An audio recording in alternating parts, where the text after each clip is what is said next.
Welcome to Hoosier Sports Night. I'm Miya Ingle. Birdies and eagles are a delight to any golfer, but no delight is greater than a hole-in-one. That's exactly what Indiana golfer Jake Brown did on Sunday as the Hoosiers wrapped up competition at the Irish Creek Invitational in North Carolina.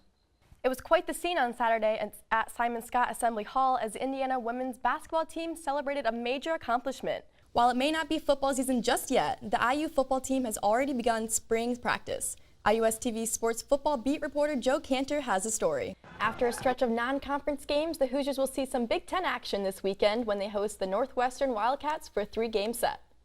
The IU rowing team wasted no time getting their first win of the season. On Saturday morning, they finished as the #1 team at Doc Hosea Invitational in Cherry Hill, New Jersey, in their first official competition this spring. The water polo team had a successful weekend at home during the Indiana Classic. Beat reporter Jeffrey Matthews is here to give us a recap of the tournament. Next up for the Hoosiers is a road trip to the East Coast. They'll play Brown University on Friday in Providence, Rhode Island, before heading to Boston to compete in a tournament hosted by Harvard on Saturday and Sunday. Well, the Colts had hoped that a win in Houston last week would be a turning point in their season, and it looked like it would be today as they faced the Steelers, until the fourth quarter happened. Next up, we have Indiana native Damizi Anderson. The 6'6" small forward led South Bend Riley High to a 26-1 record last season. While averaging 20 points a game, the 4-star recruit turned down offers from UConn, DePaul, Michigan, and Purdue. Staying in state was important to Anderson, and although Matt Painter and the Boilermakers were his first offer, he felt a better connection with Archie Miller in the city of Bloomington itself. Today we are going to talk some NFL football, and Week 6 was an exciting week, to say the least.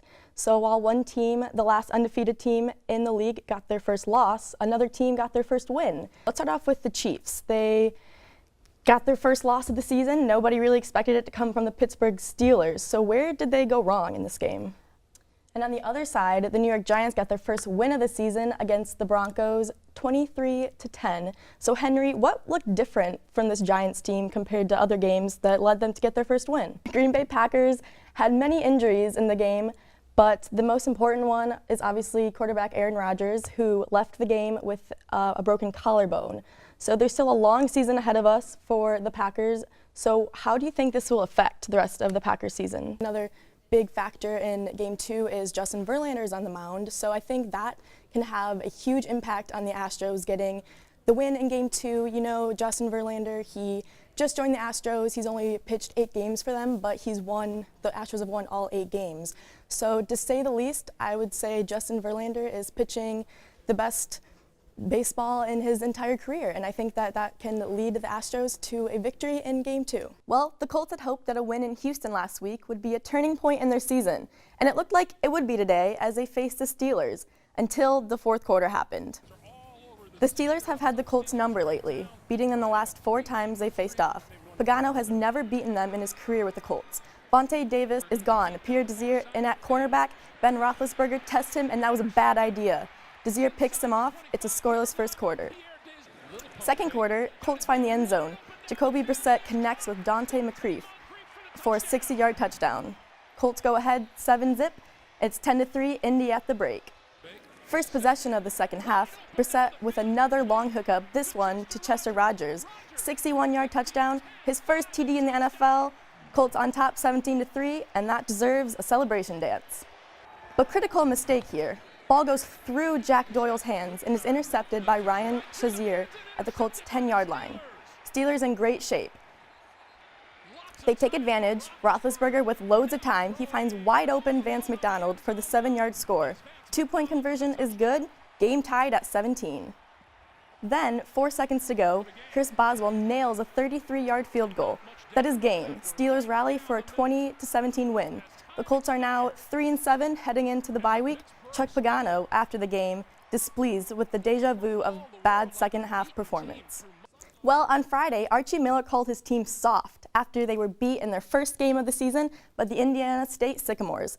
Not the way they wanted to start the Miller era. The Hoosiers back home this evening against Howard. No, not good old Uncle Howard, but the university. IU trailing by 1. Al Durham hits the 3-pointer to give the Hoosiers the lead. Then, a little later on the run, Robert Johnson alley-oop to Justin Smith. Hoosiers up 10 at the halftime.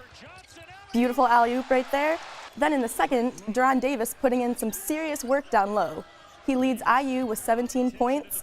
And as George Blaha likes to say, count that baby in a foul. Archie Miller gets his first win with the Hoosiers 86-77.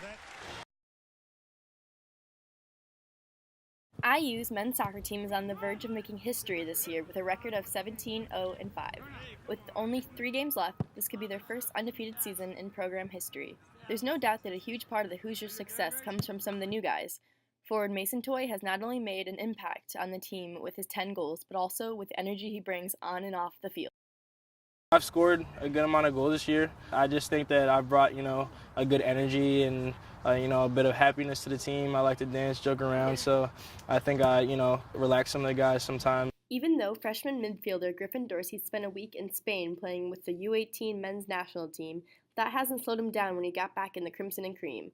Dorsey has the second most assists with 6 and has 3 goals and 46 shots this season. Just in terms of last year and this year, I think we are the leading shots per game this year and last year, and this year we've just put a couple more away that didn't go in last year. Goalie Trey Muse holds a huge part in the success of these Hoosiers. Muse went 966 minutes without a goal being scored on him. He has collected 17 shutouts this season, something a freshman goalie has never done at Indiana. Just being here, it's matured me a lot and made me become more physical in my play, and just being able to hold the older guys to a higher standard as well. These freshmen and the rest of the Hoosiers aren't done just yet, though. They'll be back in action on Friday night as they take on Michigan State in the NCAA quarterfinals here at Bill Armstrong Stadium.